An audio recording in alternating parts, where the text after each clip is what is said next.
Over the past 75 years, more than 10,000 chemicals have entered our food supply, but the EU allows just 300 additives. At Thrive Market, we prioritize quality, banning over 1,000 ingredients found in conventional grocery stores. Our Healthy Swap scanner helps you find better versions of your pantry essentials, without the junk, dyes, or fillers, and everything is delivered right to your doorstep. So shop at a grocery store that actually cares about your health at thrivemarket.com/getstarted for 30% off your first order and a free $60 gift.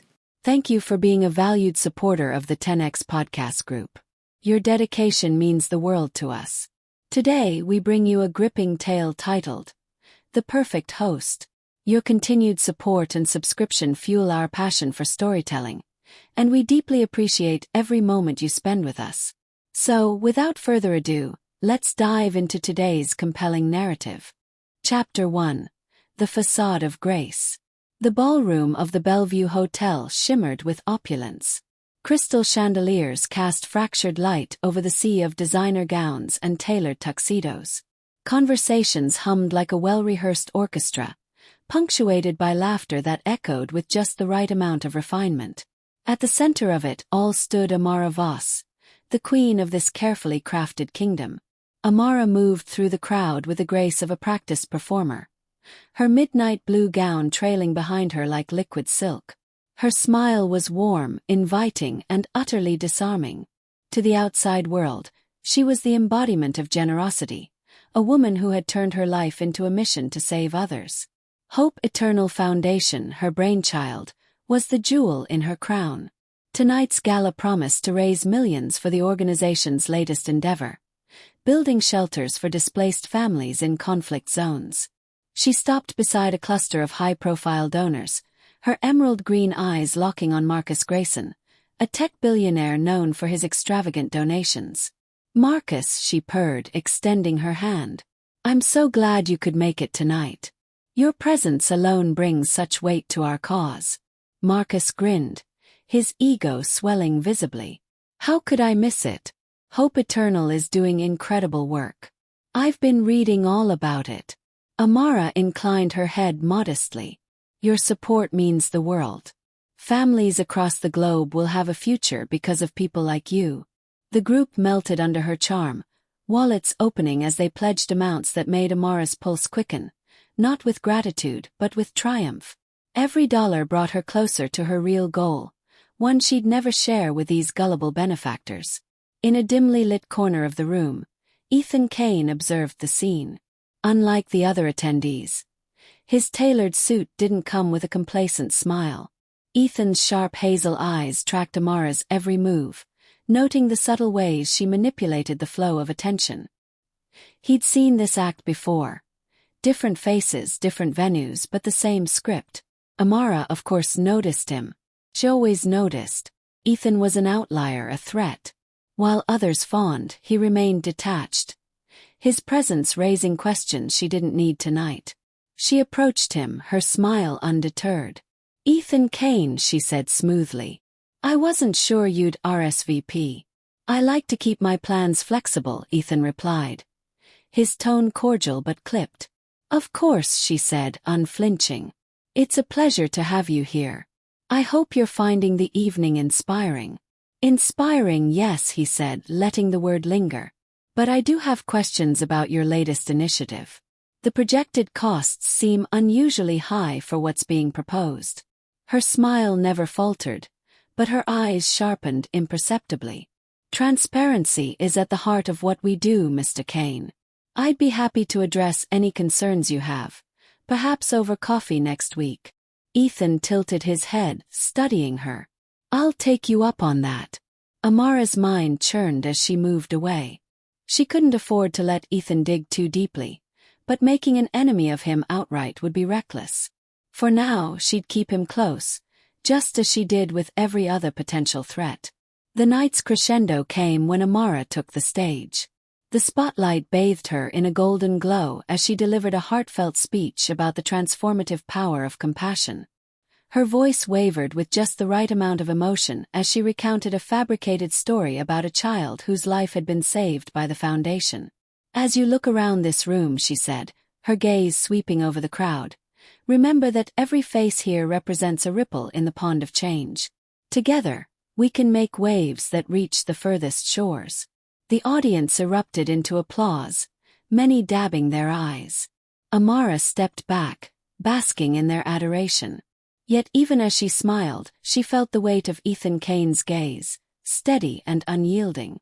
Later, in the privacy of her penthouse suite, Amara's mask slipped. She poured herself a glass of red wine, the weariness of maintaining her perfect image settling over her like a heavy cloak. Her assistant, Lila Carter, entered carrying a tablet. "The gala was a success," Lila reported, her tone brisk. "We've already surpassed last year's pledges. Marcus Grayson alone donated $10 million. "Good," Amara said, her voice devoid of the warmth she'd displayed earlier. "But keep an eye on Ethan Kane. He's going to be a problem." Lila hesitated. "Do you think he knows?" "No," Amara cut her off sharply. "But he suspects. And suspicion is dangerous. Find out everything you can about him. I want to know his weaknesses."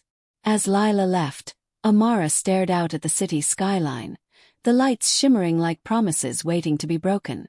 She had built an empire on lies, but she wasn't about to let one man bring it down. With a practiced hand, she swirled her wine, already plotting her next move. Chapter 2. The Art of Deception. The morning sun streamed through the panoramic windows of Amara Voss's penthouse, casting a golden hue on the minimalist decor. Amara sat at her marble kitchen island, a delicate porcelain cup of espresso in hand, her mind already working through the intricacies of the day ahead. She scrolled through her tablet, reviewing the gala's financial reports. The numbers pleased her, enough pledges to fuel her personal ambitions while maintaining the illusion of Hope Eternal's noble mission. Yet Ethan Kane's face lingered in her mind, a dark cloud over an otherwise flawless night. Lila Carter entered, her ever-efficient assistant carrying a folder and a worried expression. "I did some digging on Ethan Kane," Lila began, placing the folder on the counter. "He's persistent." Amara raised an eyebrow, sipping her espresso. "Define persistent." "He used to work as an investigative journalist," Lila said, opening the folder to reveal clippings and notes. "Exposed several high-profile charity scams before he transitioned into philanthropy himself. He's meticulous and relentless, especially when he thinks someone's hiding something." Amara scanned the contents, her sharp eyes taking in the headlines. "Charity fraud exposed by Kane's diligence and Ethan Kane, the man who fights for transparency." She placed the tablet down carefully. "So, he's a crusader." Lila nodded. "And he's already reached out to 2 former employees of Hope Eternal. I intercepted one of them, Emily Rogers. She's scared but hasn't said anything yet. The other, Dan Myers, isn't responding to our calls." Amara leaned back, her lips curving into a thoughtful smile. "Then it's time we gave Ethan something to chase. Something to keep him busy and away from the real story." Ethan Kane's downtown office was a cluttered mix of paperwork, books, and framed awards for investigative excellence. He sat at his desk, poring over documents related to Hope Eternal. Every detail screamed legitimacy. Glossy brochures, testimonials, audited financials, but Ethan knew better. He had seen too many perfect facades crumble under scrutiny. His phone buzzed, breaking his concentration. It was a text from his contact, Dan Myers. "I'm ready to talk. Meet me at the park, 2 p.m. Ethan allowed himself a small smile. Finally, progress. At precisely 2 p.m., Ethan arrived at the park, his eyes scanning for Dan. The former financial officer of Hope Eternal was sitting on a bench under a sprawling oak tree, nervously fidgeting with his phone. "Dan," Ethan greeted, extending a hand. "Thanks for meeting me." Dan shook his hand, glancing around nervously. "I don't have much time.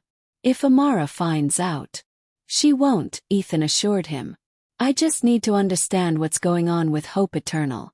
Something doesn't add up." Dan hesitated, his face pale. "It's not just the numbers. Everything. She's not who she pretends to be." "Amara." Before he could finish, a sharp crack echoed through the park. Dan jerked, his eyes widening in shock. Blood bloomed on his shirt, and he collapsed onto the bench. Ethan froze, his instincts kicking in. He dropped to his knees beside Dan, pressing his hands against the wound. "Stay with me." But it was too late. Dan's lifeless eyes stared into nothingness, leaving Ethan alone with questions and a sinking realization. Someone wanted the truth buried. Back at her penthouse, Amara sipped her second espresso of the day. Her posture relaxed as Lila gave her an update. "It's done," Lila said, her voice trembling slightly. "Dan Myers won't be talking." Amara glanced up, her expression cool. "And Ethan? He was there. I doubt he'll back off now." Amara smirked. "Good. Let him come. We'll feed him just enough to keep him busy, and far away from the truth." Ethan sat in his car, his hands gripping the steering wheel. The image of Dan's lifeless body was seared into his mind. Someone had silenced him, and Ethan had no doubt who was behind it. But this wasn't going to stop him, it was going to drive him. Amara Voss had underestimated him, and that was her first mistake. As he started the engine, Ethan resolved to dig deeper, even if it meant risking everything. Chapter 3. Cracks in the Veneer. Amara Voss stood before the floor-to-ceiling windows of her penthouse, the sprawling city below her glowing with a pulse of commerce and ambition. She watched, unmoving, as if the city itself were a chessboard and she the master player. But beneath her composed exterior, her mind was racing. The situation with Ethan Kane was escalating faster than she'd anticipated, and the untimely death of Dan Myers, though necessary, had drawn dangerous attention. Behind her, Lila Carter hovered near the kitchen island, fidgeting with her tablet. Amara finally turned, her piercing gaze pinning Lila in place. "What's the latest on Ethan?" Lila hesitated, her usual confidence replaced with unease. "He's been making waves. He spoke to Emily Rogers yesterday. She hasn't said much yet, but it's only a matter of time. He's also requested the financial audits of Hope Eternal for the last 5 years." Amara's jaw tightened imperceptibly. "And he'll find them flawless, as intended." "But Emily," she trailed off, walking slowly toward Lila, her heels clicking softly on the marble floor. "What's her price?" Lila blinked, unsure how to answer. "I don't think she wants money. She left Hope Eternal because she felt you were unethical." Amara chuckled softly, a cold sound that sent a chill through Lila. Unethical. What a convenient excuse for incompetence. She paused, tapping a manicured finger against her chin. "Find out what she values most. Everyone has a weakness, Lila. Use it." Across town, Ethan Kane sat at his desk, poring over the limited information he had managed to gather. Dan Myers's death had shaken him, but it had also reinforced his belief. Amara Voss was dangerous, and she was hiding something monumental. Emily Rogers's name glowed on his phone screen. They'd scheduled a meeting, and Ethan had promised her anonymity. He had to tread carefully. One wrong move and she might shut him out entirely. A knock at his office door startled him. His assistant, Grace, poked her head in, her expression concerned. "Ethan, I just got word from a contact at the police department. They're officially ruling Dan Myers's death a robbery gone wrong." Ethan scoffed. "Course they are. That's exactly what someone like Amara would want. A convenient narrative." Grace hesitated before stepping further into the room. "You're really going all in on this, aren't you? Exposing Hope Eternal could make your career, or ruin it." Ethan leaned back in his chair, running a hand through his hair. "It's not about my career, Grace. It's about justice. If I back down now, Amara will keep getting away with this." Grace sighed, her worry evident. "Just be careful, okay? People like her don't play by the rules." That evening, Amara arrived at an exclusive members-only club where some of the city's most influential figures gathered. She was there to meet Marcus Grayson, whose continued support was critical to maintaining the appearance of legitimacy for Hope Eternal. "Amara," Marcus greeted her with a warm smile, rising from a leather armchair as she approached. "Always a pleasure." "Marcus," she replied, her voice honeyed. "Thank you for making time. I know how busy you are." They settled into a private corner, and Amara wasted no time weaving her narrative. She painted Ethan Kane as an unhinged former journalist with a vendetta against successful women in philanthropy. Marcus listened intently, nodding at all the right moments. "He's been harassing my former employees," Amara said, her tone laced with concern. "I hate to think what he might do next." Marcus frowned. "If he's crossing the line, perhaps it's time to involve legal counsel. A defamation suit could send a strong message." Amara leaned forward, placing a gentle hand on his. "You're right, of course. But I want to focus on the work we're doing. Every moment spent in court is a moment taken away from the families who need us."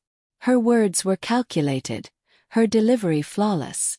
By the end of the meeting, Marcus had promised to publicly support her against Ethan Kane's baseless attacks. Meanwhile, Emily Rogers paced nervously in her small apartment. Ethan was due to arrive any minute, and she wasn't sure if she was doing the right thing. She had left Hope Eternal years ago, disillusioned by Amara's methods. But going against her now, that felt like poking a hornet's nest. A knock at the door startled her. Taking a deep breath, Emily opened it to find Ethan standing there. His expression a mix of determination and empathy. "Emily," he said softly. "Thank you for agreeing to meet." She stepped aside, motioning for him to enter. They sat at her modest kitchen table, the air thick with tension. "I don't have much to tell you," Emily began, her voice trembling slightly. "I didn't have access to the high-level decisions. But I know things weren't right." Ethan leaned forward, his tone encouraging. "Anything you can share might help. Even the smallest detail could be important." Emily hesitated before speaking again. "The money. It always felt off. Donations would come in, but they never seemed to align with the projects we were funding. And Amara, she had this way of making you doubt yourself, like questioning her was some kind of betrayal." Ethan nodded, taking notes. "Did you ever see anything that could be proof? Documents, transactions, anything?" Emily's brow furrowed as she thought back. "There was one thing. Before I left, I overheard Amara talking to a man named Victor Lang. She called him her fixer. I don't know what he did, but she sounded scared, like she was in over her head." Ethan's pulse quickened. This was the first concrete lead he'd uncovered. Back at her penthouse, Amara sat at her desk, staring at a grainy photo of Emily Rogers on her laptop screen. Lila stood nearby, looking uneasy. "She's talking to him, isn't she?" Amara asked, her voice cold. Lila nodded. "Ethan just left her apartment. He was there for over an hour." Amara's jaw tightened. Emily was always a loose thread. "It's time we snip it." Lila's eyes widened. "You mean?" Amara cut her off with a sharp look.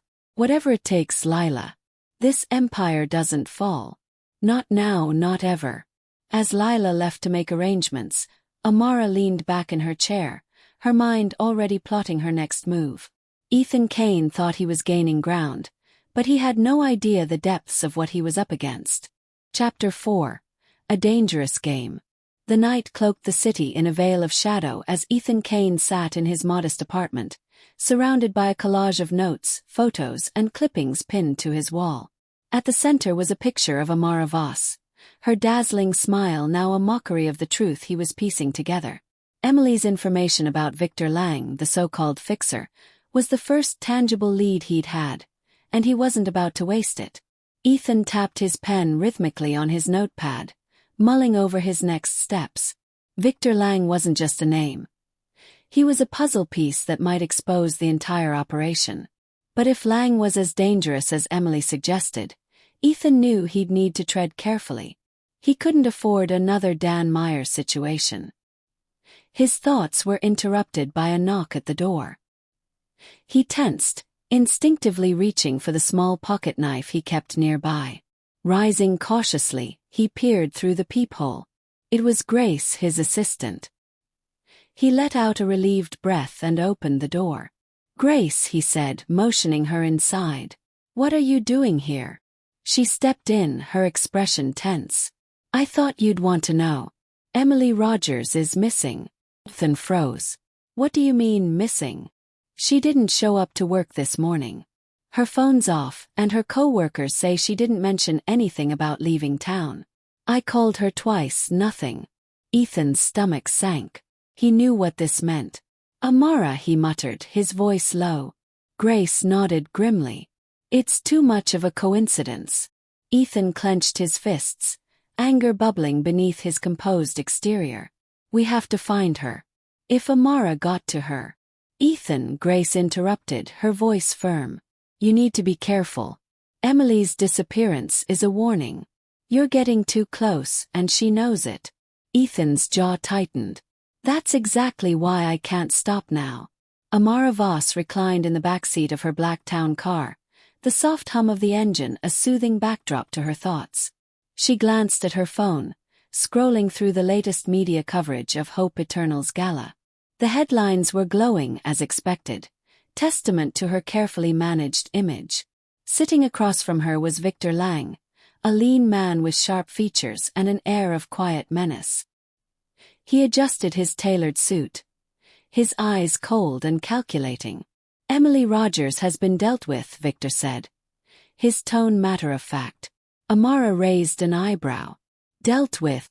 She's alive," he clarified, sensing her disapproval. "Now, we arranged for her to take an impromptu vacation, somewhere far away. She won't be talking to Kane again." Amara sighed, leaning back against the leather seat. "And Ethan?" Victor smirked. "He's a persistent one, isn't he? But persistence has its limits. If you want him removed." "No," Amara interrupted sharply. "Not yet. Eliminating him now would raise too many questions. Besides, he's useful." Victor tilted his head, intrigued. "Useful how?" Amara's lips curved into a sly smile. "He's predictable. His obsession with the truth will drive him straight into a trap." Victor nodded, leaning back.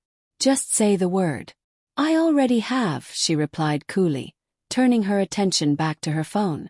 Ethan spent the next day combing through every connection to Victor Lang he could find. The man was a ghost, leaving no digital trail, but Ethan had learned to read between the lines. A series of shell companies tied to Hope Eternal led him to an offshore account in the Cayman Islands. It wasn't much, but it was enough to confirm his suspicions. Hope Eternal was laundering money. Excitement coursed through him as he compiled his findings. This was it, the thread that could unravel Amara's empire. He immediately called Grace, his voice urgent. "Grace, I've got something. Offshore accounts tied to Hope Eternal. If we can trace these transactions." "Slow down," Grace cautioned. "If this is as big as you think, you need to be careful how you move forward. Amara has resources, and she's not afraid to use them." Ethan knew she was right, but the thrill of being so close to the truth was intoxicating. "I'll be careful," he promised. "But we need to act fast. Emily's already gone, and who knows who she'll go after next." That evening, Amara hosted a private dinner at an exclusive rooftop restaurant. Her guest list carefully curated to include some of her most influential supporters. The event was intimate, designed to reaffirm their loyalty and deflect any lingering doubts stirred by Ethan's quiet investigation. She was the picture of poise, laughing and mingling with her guests as the city lights twinkled below. But her charm was a weapon, each word and gesture calculated to tighten her grip on her donors. Midway through the evening, she excused herself, stepping out onto the balcony for a moment of solitude. The cool breeze brushed against her skin, carrying with it the faint hum of the city. Lila appeared behind her, her face pale. "Amara, we have a problem." Amara turned, her expression calm but expectant. "What is it?" "Ethan Kane," Lila said, handing her a tablet. "He's uncovered the offshore accounts. He hasn't made it public yet, but it's only a matter of time." Amara's eyes narrowed as she scrolled through the information. "How?" Lila hesitated. I don't know, but he's getting closer. Amara stared out at the skyline, her mind racing. She couldn't afford any mistakes now. Ethan was becoming more than an inconvenience. He was a genuine threat. And threats had to be neutralized. Turning back to Lila, her voice was steady but cold. Contact Victor. It's time we remind Mr. Kane why some stones are better left unturned. Later that night, Ethan returned to his apartment, exhausted but determined. As he unlocked the door, he noticed something was off. The faint scent of cologne hung in the air, one he didn't use. He stepped inside cautiously, his eyes scanning the room. Everything seemed in place, but his instincts screamed otherwise. His laptop was open on the desk, the screen dark. He reached for it, powering it on, and was greeted by a single message on a blank document. You're in over your head. Walk away. Ethan's blood ran cold. Someone had been here, someone who wanted him to know he was being watched. His first instinct was to call Grace, but he stopped himself. He couldn't risk dragging her into this any further. Sitting down, he stared at the message, his mind racing. Fear gnawed at him, but it only fueled his resolve. Amara Voss had just made a critical mistake. She'd tried to intimidate him, but all she'd done was confirm how close he was to the truth. He closed the laptop, his jaw set. If Amara thought she could scare him off, she was about to learn just how wrong she was. Chapter 5, The Web Titans. Ethan Kane sat in the dim light of his apartment, the message on his laptop still fresh in his mind. The faint hum of the city outside felt oppressive, pressing in on him as he pieced together the implications. Someone had been inside his sanctuary, someone who had the audacity to leave a warning. But what they didn't realize was that fear only sharpened his determination. He picked up his phone and dialed Grace. His voice steady despite the adrenaline coursing through his veins. Grace, I need a secure meeting location. No phones, no prying eyes. Ethan, are you okay? Grace asked, concern evident in her voice. I'm fine, he lied. But things are escalating. Meet me in an hour. Amara Voss leaned back in her leather chair, the glow of the city skyline framing her like a queen atop her throne. Across the desk sat Victor Lang, his expression calm but predatory. Ethan didn't react as we hoped, Victor said, his tone clipped. He's not walking away. Amara tapped her nails against the polished wood, a slight smile playing on her lips. Of course he isn't. He's a crusader, the kind who believes he's untouchable. But crusaders have a fatal flaw. They don't know when to stop. Victor raised an eyebrow. So what's the plan? Amara's smile widened. We give him exactly what he's looking for, a breadcrumb trail. Something so tantalizing he can't resist. And when he follows it, we'll bury him in a scandal of his own. Victor nodded, intrigued. And if that doesn't work? Amara's voice turned cold. Then we ensure he can't follow anything ever again. Ethan and Grace met in a nondescript cafe on the outskirts of the city. The place was nearly empty, the hum of conversation low enough to blend into the background noise. Ethan's eyes scanned the room. His paranoia heightened after the intrusion into his apartment. What's going on, Ethan? Grace asked, her voice hushed. You sounded off on the phone. They broke into my apartment, Ethan said bluntly. Left a message on my laptop. They're trying to scare me off. Grace's eyes widened. Ethan, this is getting dangerous. You need to back off. Ethan shook his head. I can't. I've got something, Grace. Offshore accounts tied to Hope Eternal, massive amounts of money funneled through shell companies. This is bigger than I thought. Grace leaned in, her voice urgent. Do you even hear yourself? They've already taken out Emily. If you push any harder, you're next.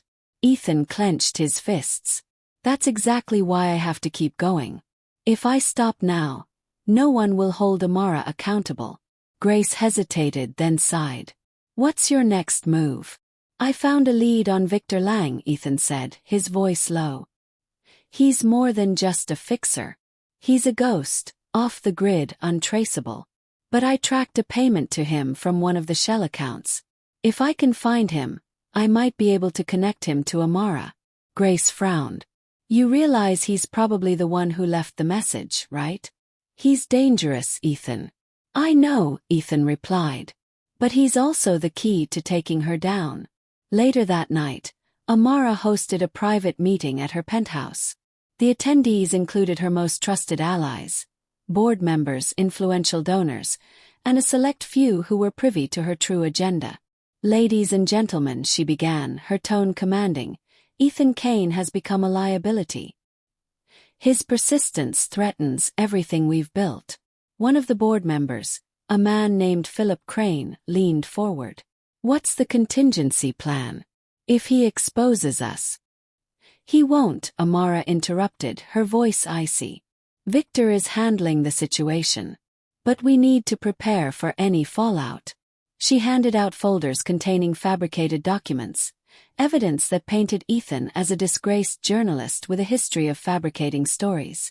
If he goes public, we release these. Discredit him completely. By the time we're done, he'll be lucky if anyone believes he exists.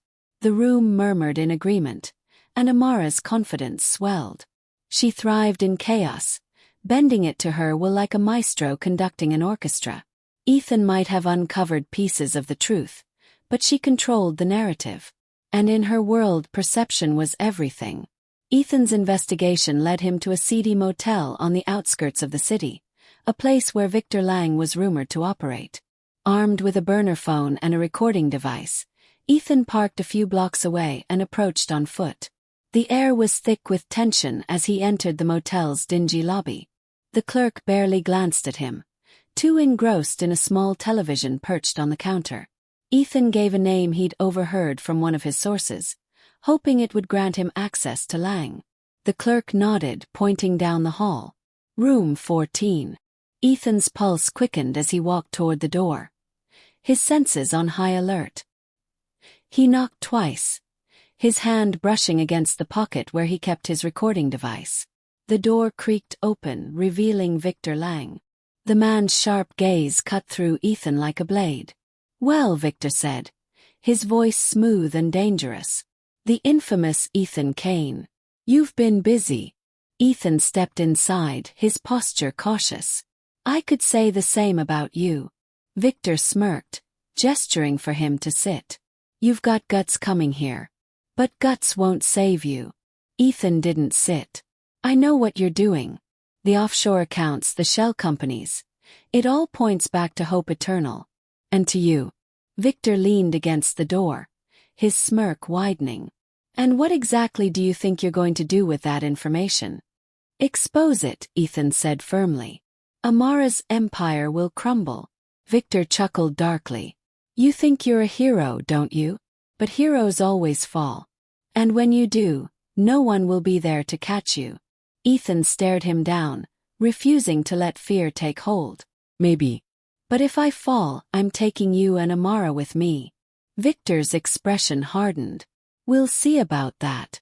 Back in her penthouse, Amara received a call from Victor. She answered with a calm that belied the storm brewing inside her. He came to me, Victor said. The fool thinks he's untouchable. And? Amara asked, her voice steady. I let him walk, Victor replied. Now. But he's digging deeper.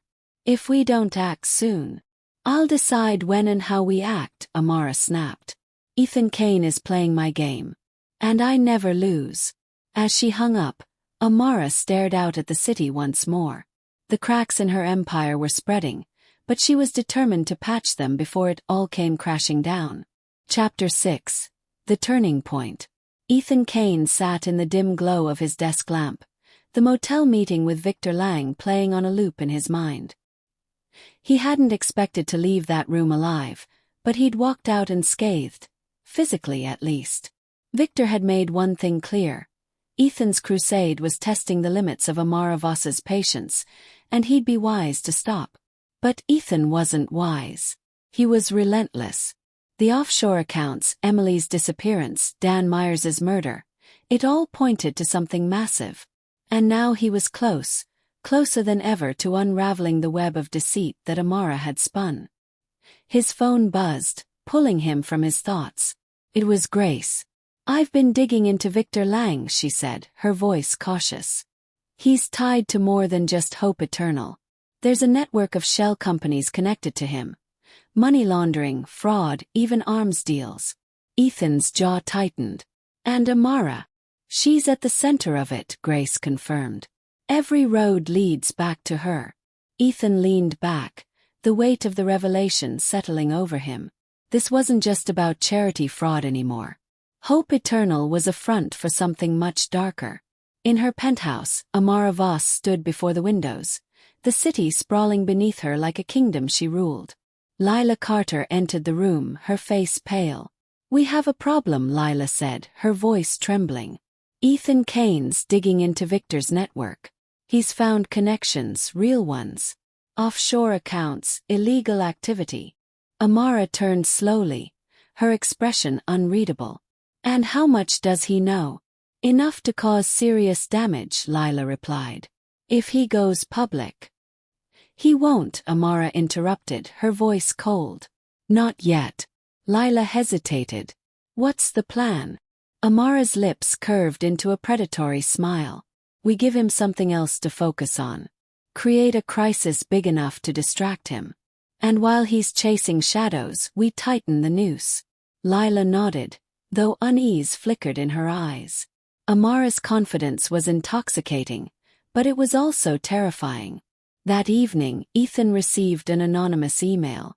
The subject line read, "The truth about Amara Voss." He hesitated, his cursor hovering over the message. Was it a trap? A ploy by Amara to throw him off course? But curiosity outweighed caution, and he opened it. The email contained a single link to a folder of documents. Bank statements, transaction records, and correspondence between Amara and Victor Lang. It was a goldmine, seemingly confirming everything Ethan had suspected.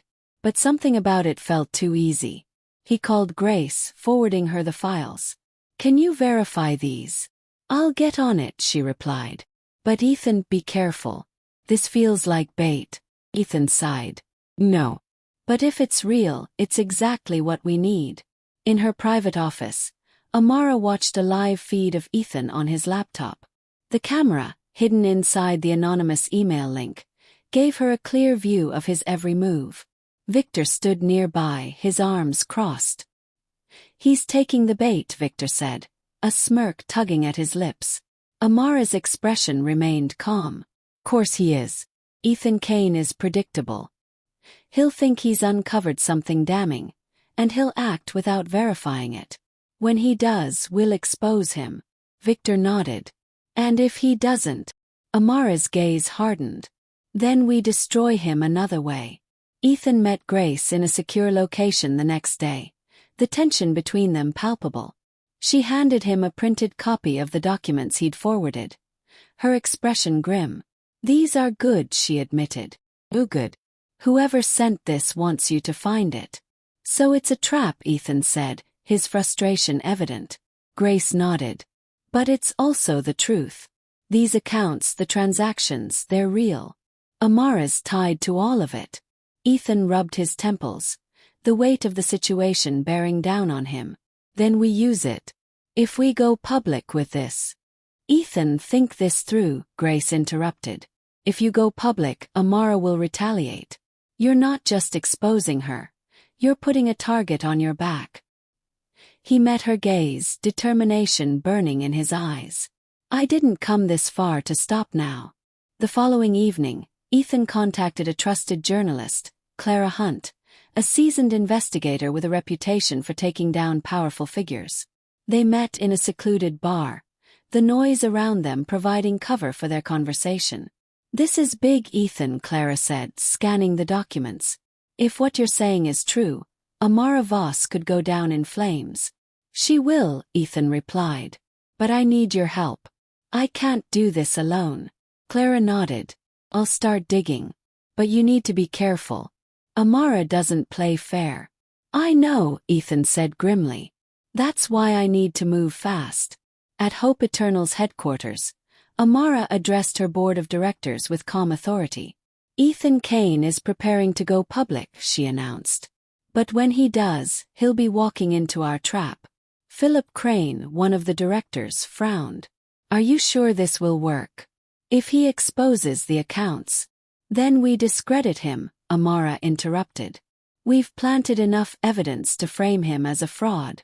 By the time we're done, no one will believe a word he says. The board murmured in agreement, their trust in Amara unwavering. But as she left the meeting, Amara's confidence wavered. Ethan was proving more resourceful than she'd anticipated, and the cracks in her empire were widening. Standing alone in her office, she stared out at the city, her reflection in the glass a reminder of the woman she'd become. Amara Voss had built an empire on lies, manipulation, and control. And she wasn't about to let it all fall apart. Not without a fight. Chapter 7. The Final Gambit. The city skyline was shrouded in mist, the lights from towering skyscrapers dimmed by the encroaching fog. Ethan Kane stood at the edge of a rooftop parking garage, staring down at the USB drive in his hand. It contained every piece of evidence he had against Amara Voss. Offshore accounts, fraudulent transactions, and the network of shell companies that tied her to Victor Lang's criminal empire. The stakes had never been higher. But the deeper he dug, the more Ethan realized how tightly Amara's web was wound. Exposing her wouldn't just shake her empire, it could endanger everyone in her orbit, including himself. His phone buzzed in his pocket, breaking his reverie. It was Clara Hunt. I verified the documents, she said without preamble. It's airtight. If we run with this, Amara Voss is finished. Ethan exhaled slowly.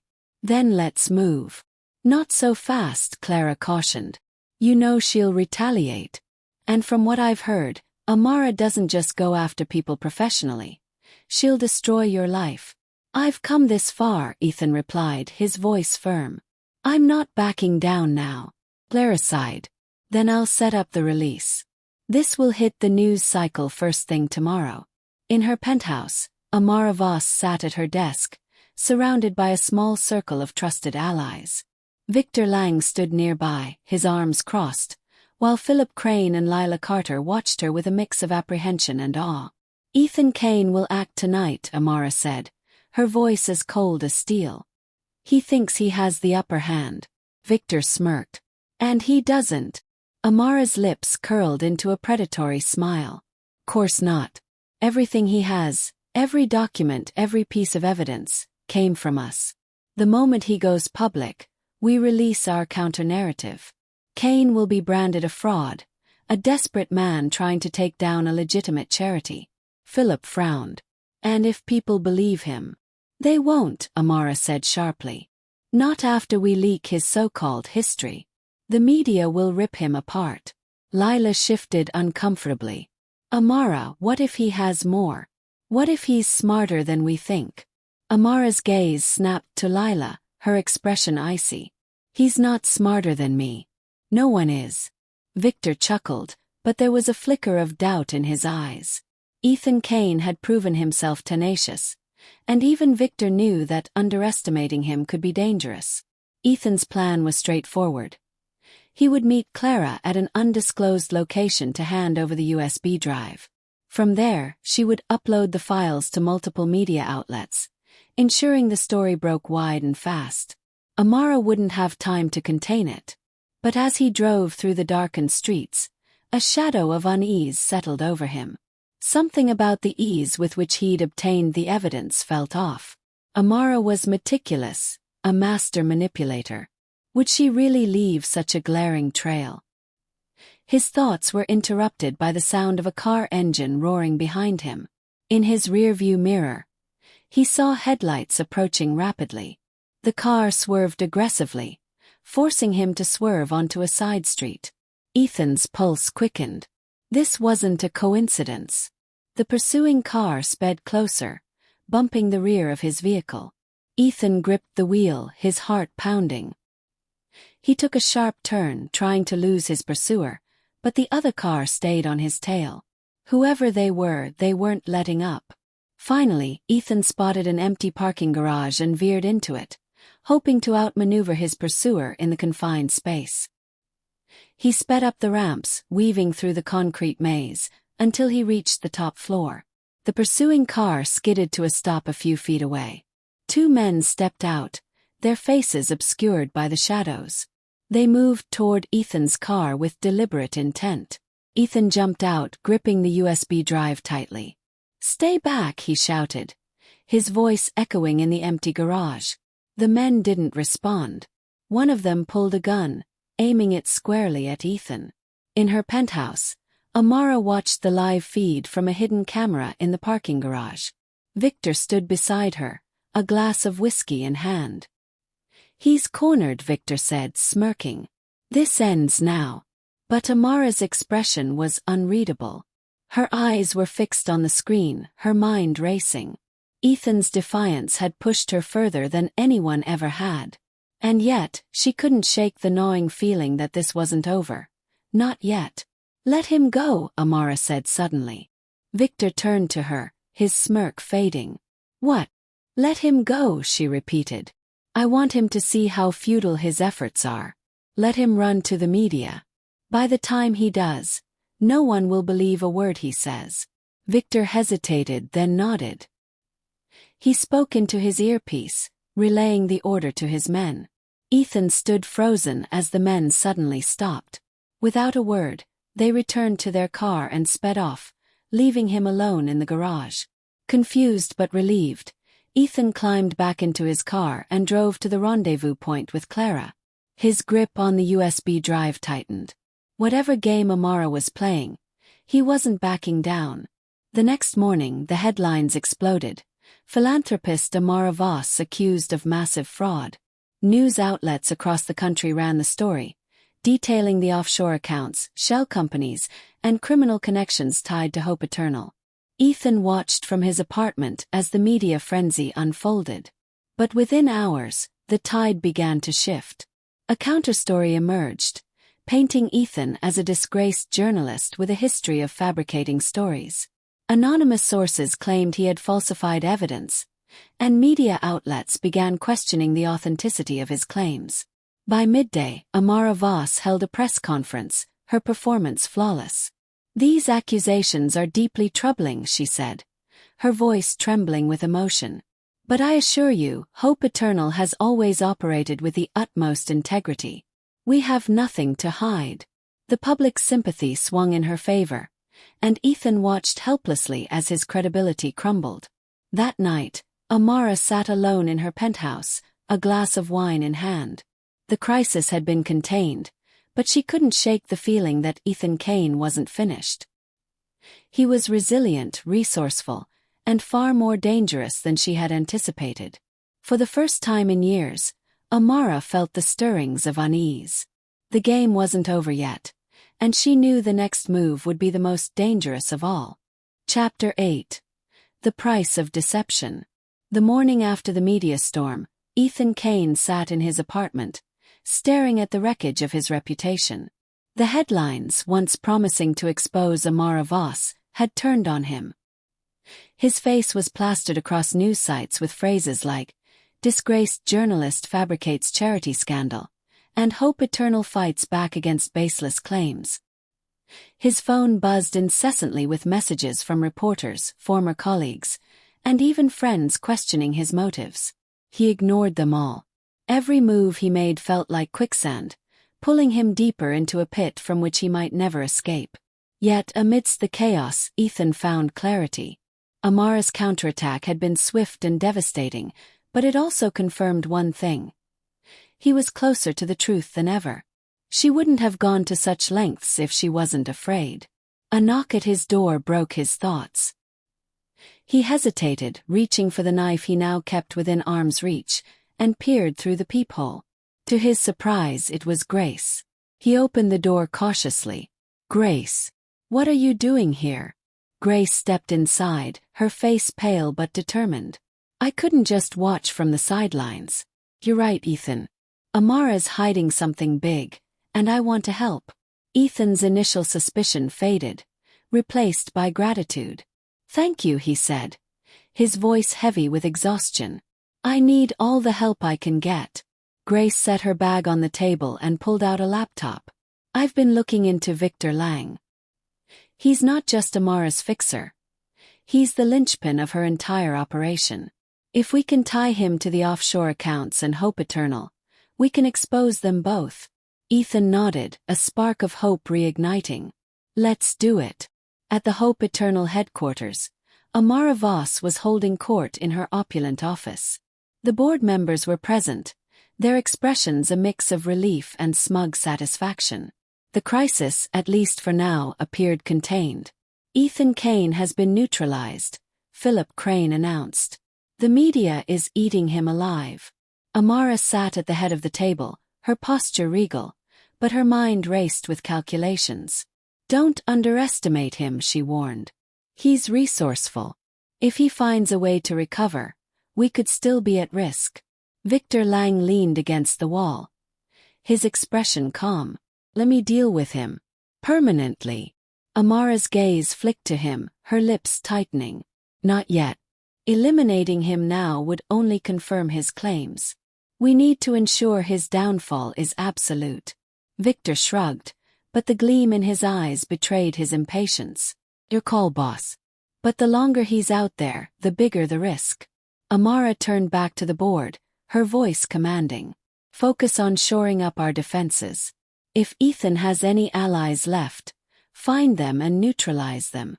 As the day turned to night, Ethan and Grace worked tirelessly. Using the files from the USB drive, they traced connections between Victor Lang's shell companies and Amara's offshore accounts. The pattern was undeniable.